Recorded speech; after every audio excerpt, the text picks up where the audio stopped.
네, 혹시 헬렌 켈러를 알고 계시죠? 네, 헬렌 켈러를 알고 계실 텐데, 헬렌 켈러가 19개월 될 때 뇌척수막염이라는 병으로 추정되는 그 병을 앓게 되면서 시각도 잃게 되고 청력도 잃게 됩니다. 그러니까 이제 언어력마저도 상실하게 되죠. 그래서 보지도 못하고 듣지도 못하고 또 말하지도 못하게 됩니다. 근데 이런 그녀가 레드클리프라는 대학을 졸업하게 되면서 시청각 장애로서는 최초로 학사 학위를 받게 됩니다. 그리고 또 한평생 자신과 같은 장애인들을 섬기면서 살게 되죠.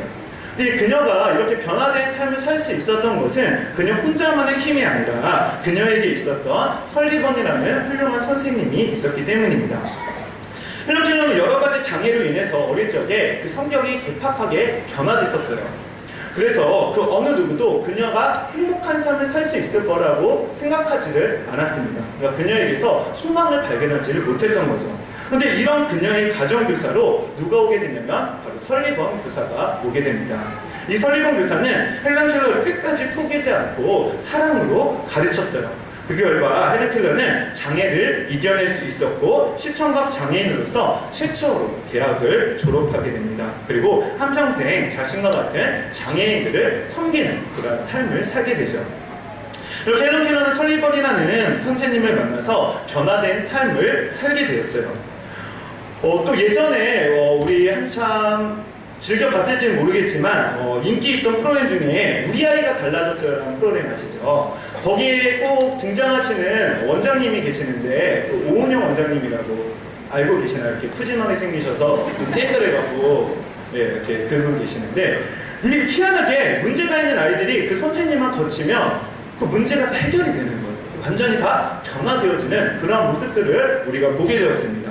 프로그램을 보면 여러 가지 문제가 있는 친구들이 그 프로그램에 등장했었는데 밥투정하는 친구부터 산만한 아이, 그리고 소리 지르는 아이, 또 욕하는 아이, 심지어는 엄마 아빠를 때리는 아이들, 뭐 이런 아이들, 문제 있는 아이들이 나오게 됐는데 저는 이 아이들 보면서 정말 아이 키우기 많이 힘들겠다라는 생각을 했었어요. 그런데 이런 아이들이 이 오은영 원장님만 만나게 되면 그 모든 것들이 완전히 달라지게 되는 거예요. 변화되게 되는 거예요. 밥투정하던 아이가 밥을 잘 먹게 되고 소리 지르고 난폭했던 아이들이 온순해지고 또 엄마 아빠 말을 안 듣던 아이들이 엄마 아빠 말을 잘 듣게 되는 정말 이렇게 변화되는 아이들을 보면서 매우 신기했던 적이 있습니다. 그래서 아마 많은 부모님들이 내 자식도 좀 맡기고 싶다 이런 생각들을 해보셨을 것 같아요. 이처럼 누구를 만나느냐는 우리 인생에서 매우 중요합니다. 누구를 만나느냐에 따라서 그 인생이 달라질 수 있기 때문이죠. 그렇다면 우리가 예수님을 만나면 어떻게 될까?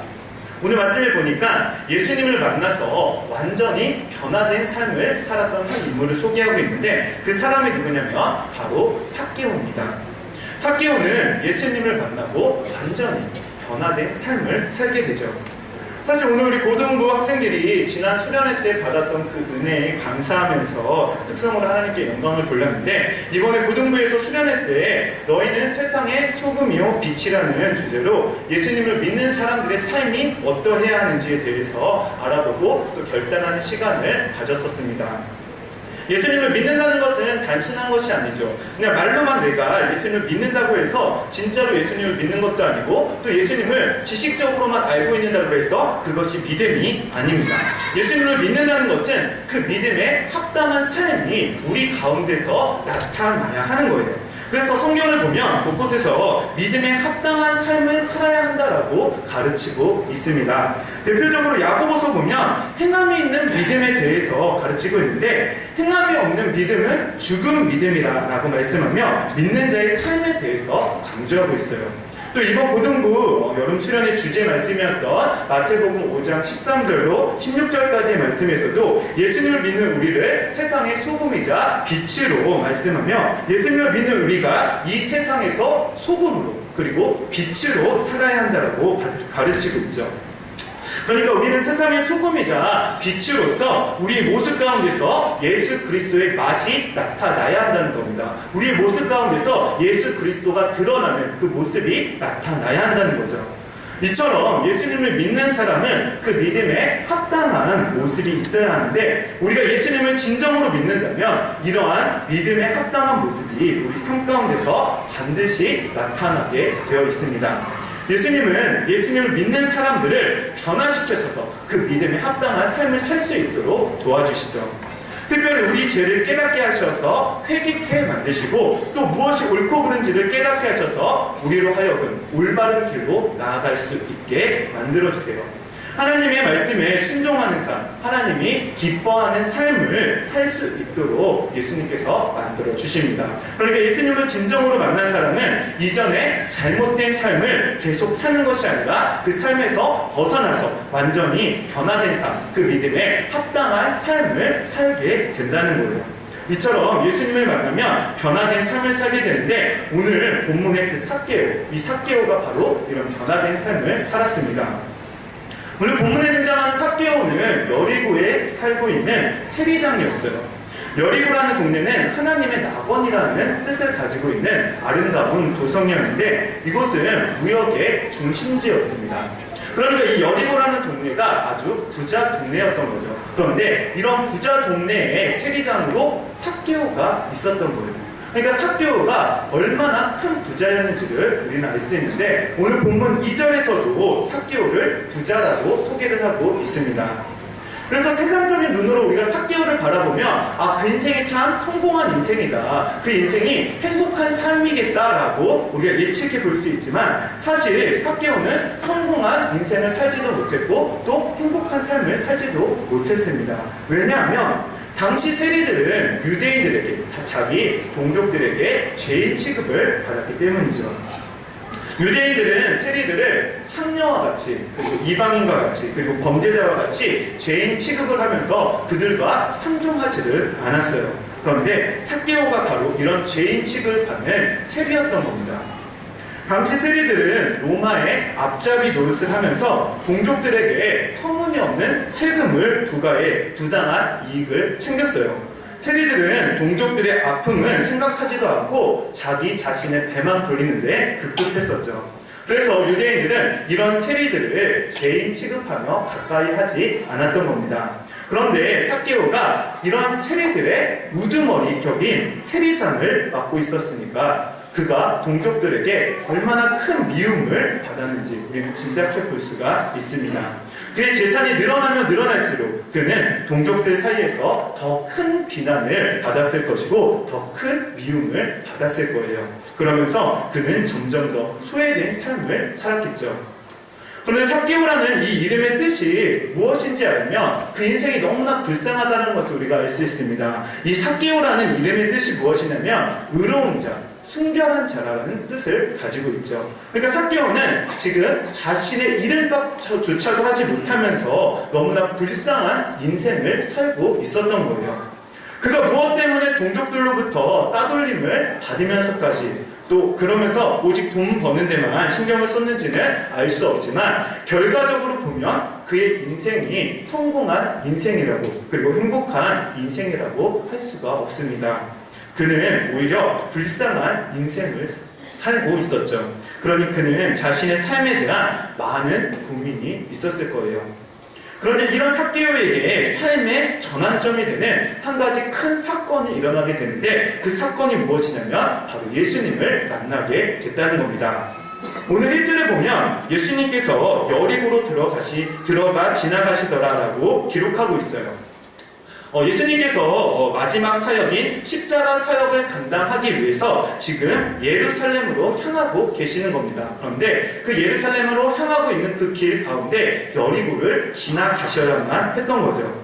이러한 가운데 예수님께서 여리고를 지나가신다는 이 소문이 여리고 도성 안에 온전히 전 지역에 퍼지게 되었고, 그래서 많은 사람들이 이 예수님을 보기 위해서 길거리로 나오게 됩니다. 그 가운데는 삭개오도 있었죠. 아마도 삭개오는 예수님에 대한 소문을 많이 들었을 거예요. 오늘 본문 바로 앞장인 누가복음 18장 35절로 43절에 보면 어떠한 사건을 기록하고 있냐면, 한 맹인이 예수님을 간절히 부르짖는, 다윗의 자손 예수여 나를 불쌍히 여기소서라고 외치는 그 장면이 기록되어 있습니다.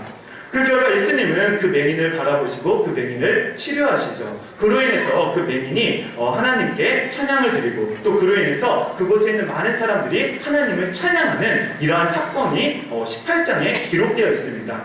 그래서 이 사건이 아마도 삭개오에게 들어갔을 거예요. 그래서 삭개오도 예수님이 대단한 분이시구나 라는 것을 깨달았겠죠. 게다가 삭개오가 예수님을 더욱 만나고 싶었던 이유 중에 하나가 무엇이냐면 누가복음 7장 34절에서 말씀하고 있는 것처럼 예수님께서 세리와 죄인의 친구라는 그 소문이 들렸기 때문입니다. 그러니 세리로서 죄인 취급을 받고 있던 이 삭개오가 예수님을 너무나 만나보고 싶었겠죠. 예수님과 될 수만 있다면, 가능하다면 대화도 나눠보고 식사도 하고 싶었을 거예요. 그러한 마음을 가지고, 그러한 간절한 마음을 가지고 길거리로 삭개오가 나오게 되었는데 문제가 생겼습니다. 어떤 문제냐면 사람들이 너무나 많은 거예요. 그 사람들이 너무나 많은 가운데서 이 삭개오가 예수님을 볼 수 없는, 오늘 본문에 보면 삭개오가 키가 작은 사람이라고 소개를 하고 있습니다. 그러니까 많은 사람들 사이에서 그 예수님을 바라볼 수 없는, 오히려 사람들의 뒤통수만 바라보게 되는 이러한 일이 일어나게 됩니다.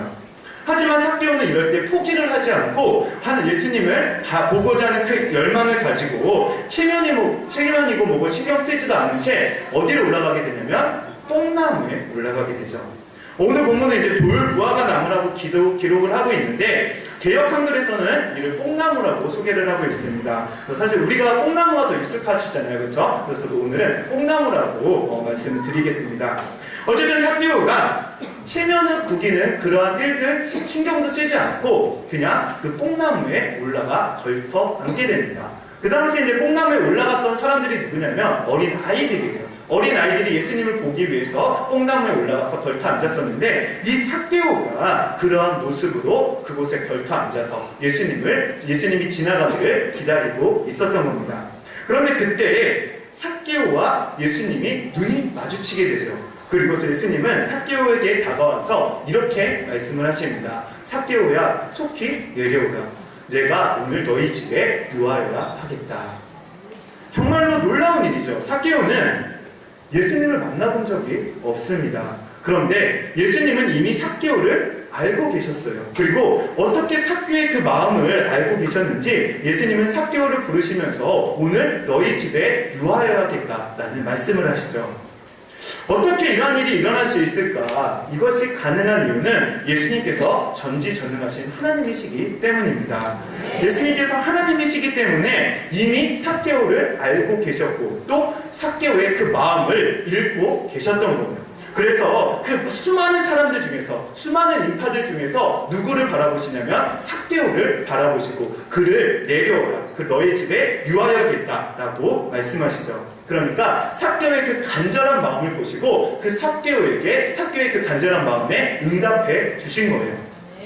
삭개오는 너무나 기뻤습니다. 그래서 얼마나 기뻤는지 오늘 본문 6절 말씀에 보니까 그가 급히 내려와 즐거워하며 영접하였다고 말씀하고 있어요. 이처럼 삭개오는 기쁜 마음으로 예수님을 영접하게 됩니다. 자신의 집으로 모시고 가게 되죠. 그리고 그는 지금 예수님과 마주 앉게 됩니다. 지금 삭개오가 마주 앉은 그 예수님이 어떤 분이시냐면 이 세상을 창조하신 분이죠. 그리고 조금 있으면 삭개오를 비롯해서 이 인류의 죄를 짊어지고 십자가에 달려 죽으실 구원자이신 하나님이십니다. 삭개오는 지금 이런 예수님과 마주 앉게 된 거예요. 혹시 예수님과 마주 앉았다는 것을 상상해 본 적이 있나요? 제가 오늘 이 말씀을 준비하면서 예수님과 마주하는 것을 한번 상상을 해봤는데 가슴이 막 벅차더라고요. 가슴이 막 벅차. 나를 만드시고 나를 구원하실 그 예수님. 그 예수님과 마주 앉아있는데 그냥 바라보는 것이 아니라 그분의 선하신 눈빛, 인자하신 표정들, 그 모든 것들이 나를 향하고 있다는 것. 그 하나만으로도 너무나 가슴이 벅찼습니다. 그런데 상상만 해도 이렇게 벅찬데 지금 삭개오는 진짜로 만나고 있는 거죠. 진짜로 예수님과 대면하고 있는 겁니다. 그래서일까요? 예수님과 함께한 삭개오가 갑자기 예수님께 이런 약속을 하게 됩니다. 우리 8절 말씀을 같이 읽어보도록 하겠습니다. 시작. 삭개오가 서서 주께 여짜오되 주여 보시옵소서 내 소유의 절반을 가난한 자들에게 주겠사오며 만일 누구의 것을 속여 빼앗을 일이 있으면 내 갑절이나 받겠나이다. 아멘. 갑자기 삭개오가 예수님께 두 가지 약속을 하게 됩니다. 한 가지는 그가 가지고 있는 소유의 절반을 팔아서 가난한 사람들을 도와주겠다는 거죠. 그리고 다른 한 가지는 누구의 것을 속여 빼앗은 것이 있다면 내 갑절로 그 사람들에게 보상해 주겠다라는 약속을 하게 됩니다. 우리는 이것을 통해서 삭개오가 지금 달라졌다, 변화되었다라는 것을 알 수가 있죠. 그가 완전히 변화되게 되어진 겁니다. 아마도 오늘 본문에는 기록되어 있지 않지만 7절과 이 8절 사이에 예수님과 삭개오가 많은 대화를 나눴을 겁니다. 그리고 이런 대화 속에서 예수님께서는 그동안 그래왔듯이 삭개오에게도 복음을 선포하셨겠죠. 진리의 말씀을 가르쳐 주셨을 것입니다. 그리고 이러한 가운데서 삭개오는 예수님의 말씀을 듣고 자신의 잘못이 무엇인지를 깨닫게 된 겁니다. 그리고 자신 앞에 계시는 선하고 인자하신 예수님을 메시아로 받아들이게 된 거죠. 그러면서 그는 이제부터 예수님께서 가르치신 대로, 예수님이 말씀하신 그대로 살겠다고 결단하고 다짐하게 된 겁니다. 이렇게 우리가 예수님을 만나게 되면 변화되어지게 되는데, 오늘 본문의 삭개오를 통해서 우리가 예수님을 만나면 어떻게 변화되어지는지, 삭개오는 예수님을 만나고 어떻게 변화되었는지의 모습을 보면서 우리가 두 가지를 살펴볼 수가 있습니다. 먼저 삭개오는 자신이 가장 사랑하는 것을 내려놓았습니다. 그러니까 삭개오에게 우상과 같은 그 존재였던 그 돈을 버리게 된 겁니다. 삭개오는 이 세상의 그 어떤 것보다 돈을 가장 사랑했던 사람이죠. 그래서 앞에서도 언급했듯이 삭개오는 동족들에게 터무니없는 세금을 부과하면서 부당한 이익을 챙겼습니다. 동족들이 어떻게 살든지 신경도 쓰지 않고 동족들에게 죄인 취급을 받으면서까지 그 동족들의 돈을 갈취했던 인물이 바로 삭개오예요. 그런데 이랬던 삭개오가 자신의 소유의 절반을 팔아서 가난한 사람들에게 나누어 주겠다라고 지금 약속하고 있는 겁니다. 그토록 그 사랑했던 그 돈을 나누어 주겠다고 지금 말하고 있는 거죠. 사실 오늘 보면 바로 앞장의 18장에 보면 내가 무엇을 하여야 영생을 얻을 수 있냐고 물어보는 부자 관리에 대해서 기록하고 있어요. 이 부자 관리는 예수님께 찾아와 영생을 얻는 방법에 대해서 여쭤보는데, 그때 예수님은 이 관리에게 계명에 대한 이야기를 하십니다. 그러자 이 관리가 나는 계명을 다 지켰습니다. 다 지키며 살았습니다. 이렇게 이야기를 하죠. 근데 예수님은 이 관리에게 너에게 아직도 한 가지 부족한 것이 있으니 너에게 있는 것을 다 팔아 가난한 자들에게 나눠주라 라고 말씀하십니다. 그런데 성경에서는 뭐라고 기록을 하고 있냐면, 이 관리가 큰 부자임으로 이 말씀을 듣고 심히 근심하였다라고 기록하고 있어요. 그러니까 이 관리가 예수님의 그 말씀을 듣고 행한 거예요, 안 행한 거예요? 행하지 않은 겁니다. 그런데 오늘 본문의 삭개오는 예수님의 말씀을 듣고 어떻게 했습니까? 그 말씀대로 행한 거죠. 예수님의 말씀을 듣고 자신의 소유의 절반을 팔아서 가난한 자들을 돕겠다는 그 약속을 하게 됩니다. 그는 부자 관리와는 완전히 상반된 모습을 보인 거예요. 그런데 이런 상반된 모습의 결과가 어떠냐면, 예수님은 심히 근심하고 돌아갔던 그 부자 관리에 대해서는 낙타가 바늘귀로 들어가는 것이 부자가 하나님 나라에 들어가는 것보다 쉽다라고 말씀하셨는데, 삭개오에 대해서는 오늘 본문 9절에서 이렇게 말씀을 하십니다. 오늘 구원이 이 집에 이르렀으니 이 사람도 아브라함의 자손이라 라고 말씀하시죠.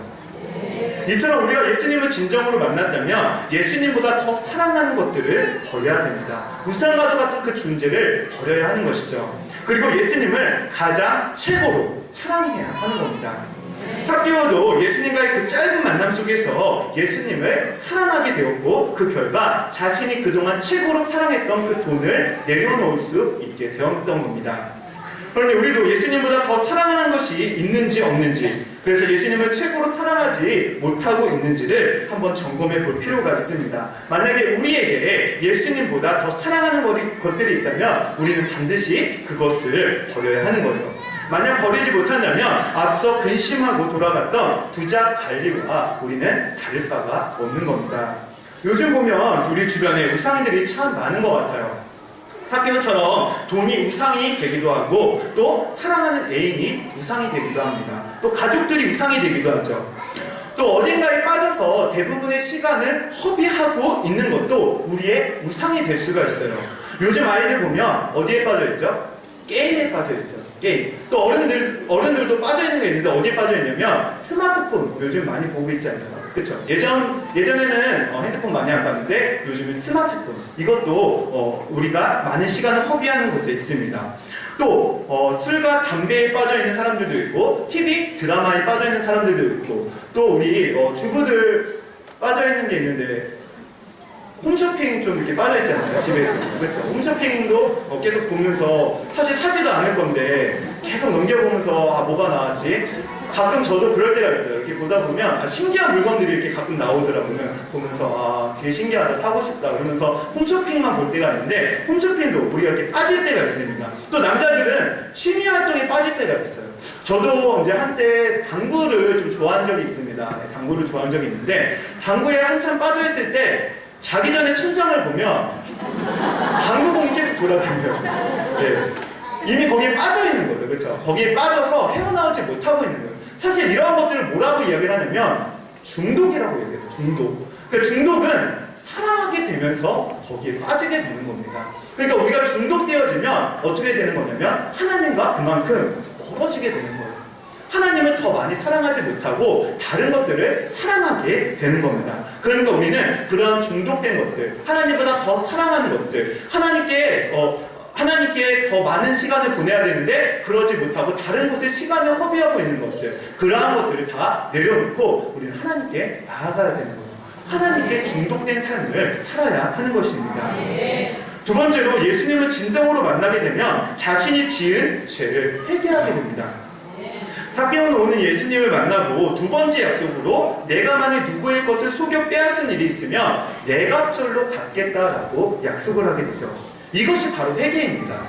그는 예수님과의 대화 속에서 그분의 맑은 눈동자 앞에서 자신의 추한 모습을 발견했을 거예요. 예수님이 전하시는 그 복음 가운데서 자신이 죄인임을 깨달았겠죠. 그래서 그는 예수님 앞에서 자신의 잘못을 뉘우치면서 내가 만일 누구의 것을 속여 빼앗은 것이 있다면 내가 절로 갚겠다라고 그렇게 약속을 하게 된 겁니다. 사실 레위기 6장에 보면 남의 것을 빼앗은 것에 대해서 어떻게 하라라고 나와 있냐면 5분의 1을 더해서 보상하면 된다라고 나와 있습니다. 근데 지금 삭개오는 몇 배로 갚겠다고 말씀한 거예요? 4배로, 4값절로 그것을 보상하겠다. 그만큼 삭개오가 자신의 죄를 깊이 뉘우치고 있고 진정한 회개를 하고 있는 겁니다. 그냥 단순히 다음부터 안 그럴게요, 그냥 말로만 미안하다라고 말하는 것이 아니라 그가 잘못한 것에 대해서 깊이 반성하면서 자신이 피해줄 사람들에게 찾아가 용서를 구하고 그만큼 보상을 하겠다, 진정한 회개를 하겠다라고 지금 약속하고 있는 겁니다. 이처럼 예수님을 만나면 자신이 죄인임을 깨닫고 회개를 하게 되죠. 그러니까 이걸 반대로 말하면 아직도 내가 죄인임을 깨닫지 못하고 회개를 하지 못했다라는 것은 지금 예수님을 만나지 못했다라는 것과 같습니다. 저도 이제 사실 예수님을 인격적으로 만나고 회심을 한 게 얼마 되지 않았습니다. 저도 모태신앙을 가지고 있었지만 제가 26살 때, 그러니까 2008년 겨울에 새벽 기도를 하면서 예수님을 인격적으로 만나게 되었고 또 그 자리에서 회심하게 되었어요. 그때 기도를 하면서 예수님의 크신 사랑을 깨닫게 되었고 또 제가 지은 죄를 그 자리에서 회개하게 되었죠. 그동안 내가 잘못했던 것들이 그때 하나하나씩 생각나게 되는데 정말 그 자리에서 하염없이 울었습니다. 그러면서 하나님 앞에서 내가 잘못했다고, 하나님 용서해달라고, 나 이제 하나님을 위해서 살겠다라고 약속하게 됐죠. 사실 그동안은 이제 저를 위해서 내 생각대로 내 뜻대로 살았었는데 그렇게 회심하고 나니까 이제는 내가 하나님을 위해 살아야 되겠다, 내가 나를 위해 사는 것이 아니라 하나님의 영광을 위해 살아야 되겠다라는 그런 결심과 다짐을 하게 되었던 거예요. 그러면서 제가 무엇을 고민했냐면 그럼 하나님을 위해서 사는 것이 무엇일까? 어떤 게 최고의 방법일까를 고민해봤는데 그 길이 바로 목회의 길이더라고요. 그 자리가 가장 하나님께 헌신할 수 있는 길이더라고요. 그래서 저는 그때 다짐을 하고 목회의 길을 선택해서 지금 이렇게 달려가고 있습니다. 이렇게 예수님을 만나면 우리는 변화되게 됩니다. 자신이 가장 사랑하는 것을 내려놓게 되고 또 자신이 죄인임을 깨닫고 진정한 회개를 하게 되죠. 그런데 변화된 삶은 나 자신뿐만 아니라 우리 주변 사람들에게까지 영향을 미치게 된다는 것을 우리는 알아야 됩니다. 삭개오가 예수님께 이렇게 약속을 하고 이제 삭개오가 예수님과 함께한 것이 아니라 예수님이 떠나셨잖아요. 예루살렘으로. 그러면 삭개오는 덩그러니 남아있으면서 무엇을 했을까요? 자신이 약속한 것을 지켰겠죠. 자신의 재산의 절반을 팔아갖고 가난한 자들을 도와주는 삶을 살았을 것이고 행여 속여 빼앗은 것들이 있다면 그 사람들을 찾아가 용서를 구하며 내갑절로 갚는 그러한 삶을 살았을 거예요. 그러면서 사람들이 그 모습을 보고 어떻게 생각을 했을까요? 야, 삭개오가 이상해. 삭개오가 달라졌어. 삭개오가 완전히 변화된 것 같아. 그렇게 사람들이 생각했겠죠. 그러면서 사람들이 삭개오에게 물어봤을 수도 있습니다. 삭개오, 너 뭐 때문에 이렇게 된 거니? 너 왜 달라진 거야? 너 왜 이렇게 변화된 삶을 살고 있는 거니? 삭개오가 뭐라고 이야기를 했을까요? 나 예수님 만나서. 그쵸? 그겁니다. 변화된 사람들이 나만 변화되어지는 게 아니라 변화된 사람들은 주변에 선한 영향력을 끼치게 됩니다. 주변에 예수님을 전하게 되죠. 예수님을 자랑하게 됩니다. 그래서 나만 변화되는 것이 아니라 우리 주변 사람들도 변화될 수 있게끔 만드는 것. 이것이 바로 예수님을 만난 사람들의 모습입니다. 그렇다면 우리가 여기서 한 가지 더 생각해 봐야 될 것이 무엇이냐면 우리는 예수님을 만나서 진정으로 그 예수님을 전하고 있느냐는 것이죠.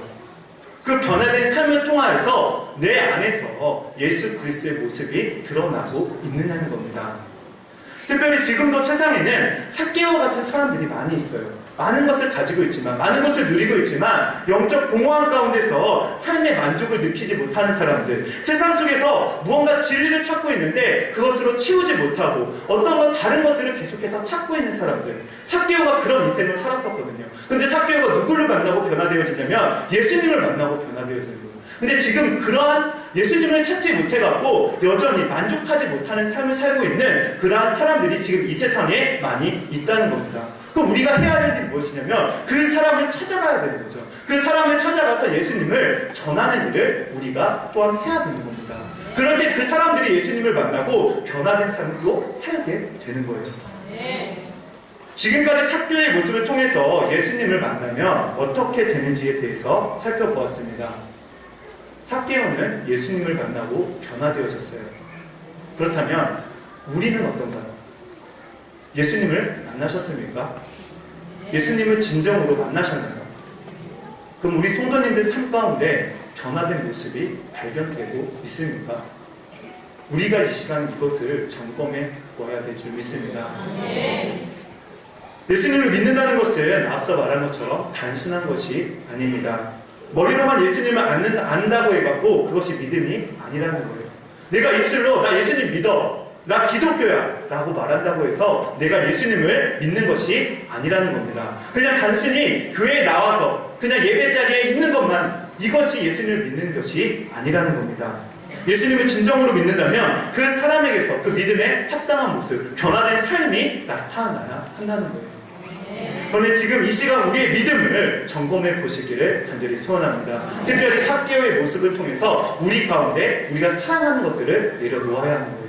그리고 예수님을 가장 최고로 사랑해야 하는 것입니다. 예수님을 가장 최고로 사랑한다는 것은 말로만 나 예수님 사랑해요가 아니에요.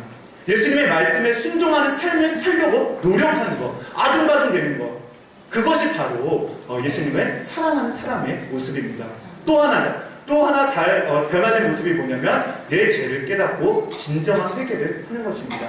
진정한 회개가 무엇인가요? 나 다시는 그렇게 살지 않겠어. 말로만 고백하는 것이 아니라 내 삶 가운데서 진짜 그렇게 살지 않겠다는 모습들이 나타나는 것. 그것이 진정한 회개 아닙니까? 그러한 모습들이 우리 안에서 계속해서 나타나야 한다는 거죠. 마지막으로 예수님을 믿는, 예수님을 만난 사람, 예수님을 만난 그 큰 기쁨을 나만 누리는 것이 아니라 주변에 전하는 것. 주변 사람들에게 나아가서 그 사람들에게, 예수님을 모르는 사람들에게 예수님을 전하는 모습이 우리 가운데 있어야 될 줄 믿습니다. 분명한 것은 이러한 모습들이 나타나야 됩니다. 물론 이러한 모습들이 지금 우리 안에 나타나지 못할 수도 있어요. 하지만 분명한 것은 예수님을 만난 사람은 반드시 이러한 모습들이 나타나게 되어 있습니다. 그러니 우리가 이러한 삶을 살겠다고 다짐하고 결단하면서 정말 우리가 기도로 하나님께 모든 것을 내려놓고 그 힘과 능력을 받아 이러한 삶을 살아야 되는 거예요. 우리의 힘과 능력으로는 사실 이러한 삶을 살 수가 없습니다. 우리 죄인이잖아요. 우리는 이러한 삶을 살 수가 없어요. 그렇기 때문에 모든 걸 내려놓고 하나님께 맡기고 간구하는 겁니다. 그래서 하나님, 내가 너무나 이러한 삶을 살고 싶습니다. 이 삶이 진정으로 예수님을 믿는 사람의 모습이라고 하는데 나에게 이러한 삶이 지금 없어요. 나에게 이러한 모습이 있길 원합니다. 기도하면서 하나님의 힘과 능력 구하는 거예요. 그럴 때 우리가 이렇게 살 수 있게 되는 겁니다. 그래서 언제나 이러한 삶을 통해서 하나님이 원하시고 기뻐하는 삶을 통하여서 하나님이 베푸시는 은혜 가운데 가는 우리 성도님들이 되기를 간절히 소원합니다. 기도하겠습니다. 하나님 아버지 감사합니다.